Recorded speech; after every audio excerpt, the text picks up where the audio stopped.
Hey there, my name is Przemek and here is Zoharum double feature part 2 video.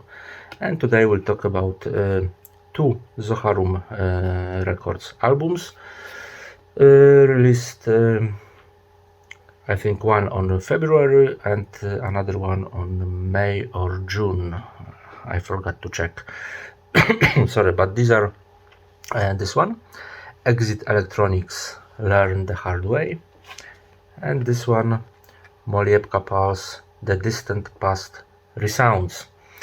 And let's start with this one, Exit Electronics, Learn the Hard Way.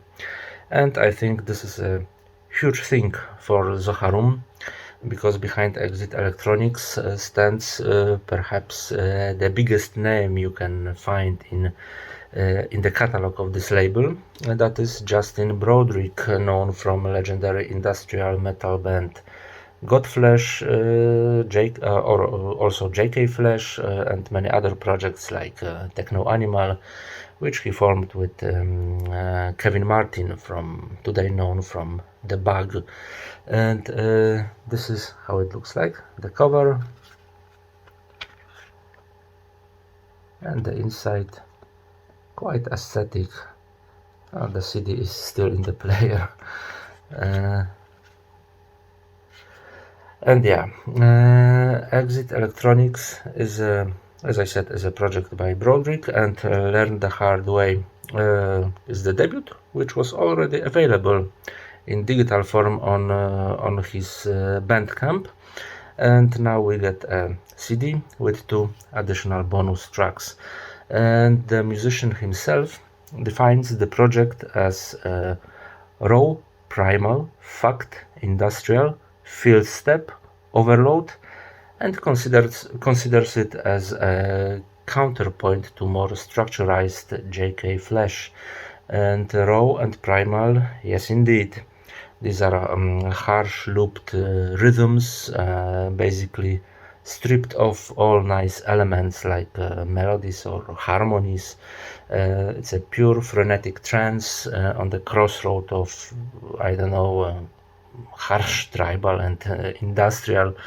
And by industrial I mean the stuff like early Einstürzende Neubauten, for example, though Learn the Hard Way I suppose is made solely on synths, drum machines, maybe a guitar here and there. I mean, no barrels, no chainsaws or whatever, no other tools which initial purpose is not musical, so to speak. And to be honest, it's quite exhausting release, though if you're a fan of such music, it might be a pleasant experience. To me, it's not the album that blew me away. You know, it sounds a bit one-dimensional, I think, and a bit too stuffy for me. I suppose it's an intentional effect, but I feel like when this one is playing from the speakers, there's not enough air for me to breathe. You know what I mean. To be honest, it's not the kind of music I'm currently looking for. And if I had to choose Exit Electronics or Godflesh, I'd say Exit Electronics is like a raw piece of meat straight from a slaughterhouse, while Godflesh is like a good pork chop or a hamburger made of the flesh of God. And I'd choose Godflesh. But as I said, if you like really intense rhythmic music, your head being hit with a musical hammer, this one may be a good option for you. And yeah, there are 2 bonus tracks not included in the first digital version of the album. And while these rhythms in those tracks are still present, I feel the backgrounds are like even harsher, and the music is getting closer to to noise music even, though it's still quite distant from, let's say, Vomir. And at the end of the day, I feel it's an important step for Zoharum's history as a label. After all, it is a big name, and thanks to it, the other stuff by the label may reach the wider audience. I wish them to do so. Okay, the second one is this one. Moljebka Pvlse, The Distant Past Resounds. Last year I reviewed the EP called Borrowed Scenery Appearance, which was like a prologue for The Distant Past Resounds. And yeah, Moljebka Pvlse, the Swedish dark ambient project with an experimental touch. As I said in that previous review, a lot of albums for a number of labels, including those most renowned ones like Cold Meat Industry, Cyclic Law, Avon, etc. And this time is once again, it's not a solo album by Mattias Josefsson, but Moljebka Pvlse is like a full band, a quartet consisting of Hara Alonso on piano, Isabel Vogelklu harp, Mattias Josefsson electronics, and Chris Kultkep double bass. One long title track, and by long I mean long, very long, 74 minutes. The cover, a lovely one indeed. It's like a photo taken in the 50s maybe, I don't know, the old car, and as you can see, the redhead lady waiting during a summer day on Bornholm 60 years ago. It's like taken by an old man from his old photo album, and yes, The Distant Past Resounds. This is how it looks inside.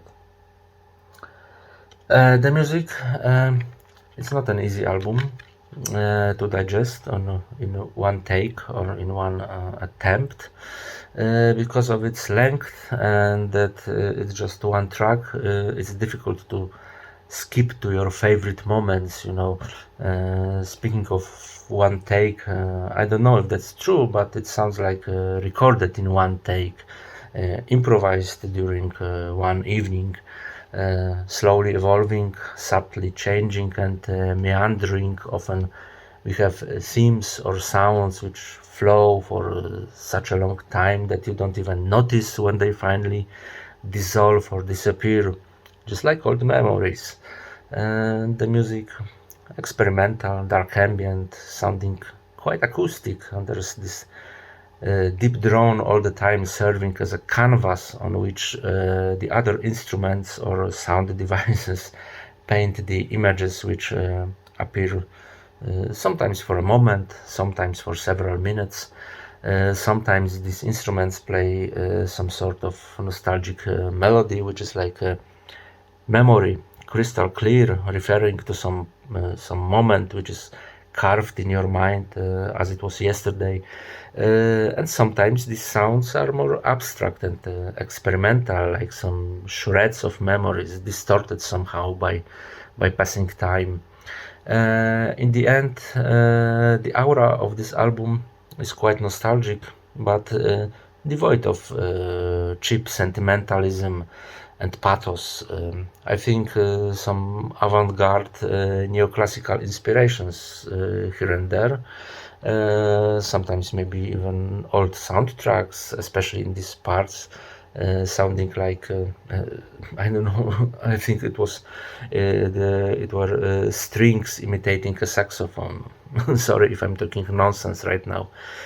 And you know, the first listening wasn't very successful for me. I felt like it's too monotonous and overwhelming in its gigantism.